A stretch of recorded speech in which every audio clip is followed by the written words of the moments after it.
So yo, what's up mga brad? So ngayon may isi-sit up na naman po kami. Itong 2x2 sit up na in-order sa aming customer na taga Tunghaan, Minglanilla, South Cebu. Ayan, ito po ang kanilang dalang speaker. Tosundra po ito lahat. Ito po ang ikakabit namin sa kaniyang sub, itong T15 Pro. At ito din ang ikakabit namin sa kaniyang mid, itong T12600.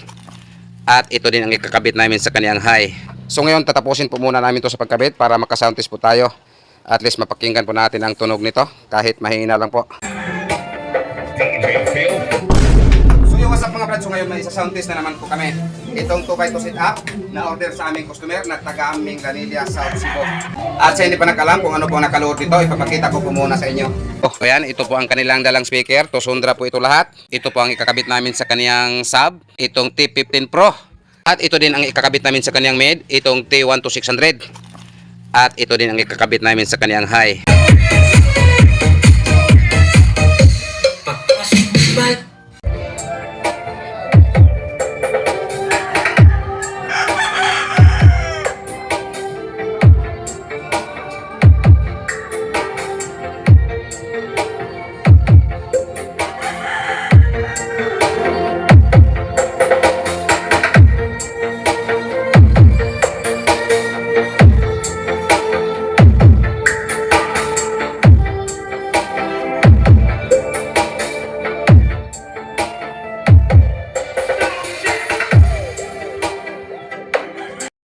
So yan, ito po ang time na pinipick up na po nila.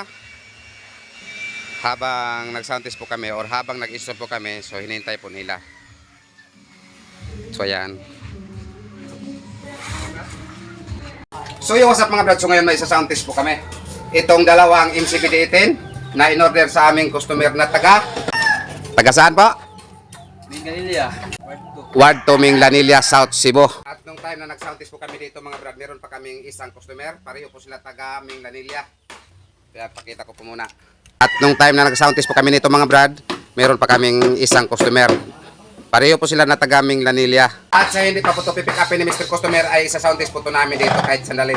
At itong sound test namin mga brad, kahinaan lang po ito namin dahil ito lang po ang GX7 na Kevlar ang ginagamit namin sa pag-sound test. Baka umusok po.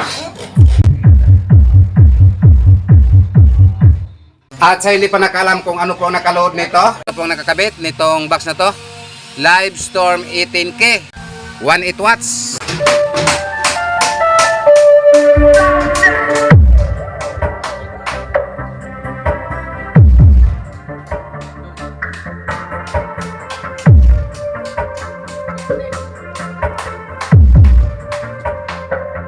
Dalawang MCB-D18 at meron pa siyang dalang Shockwave 3000.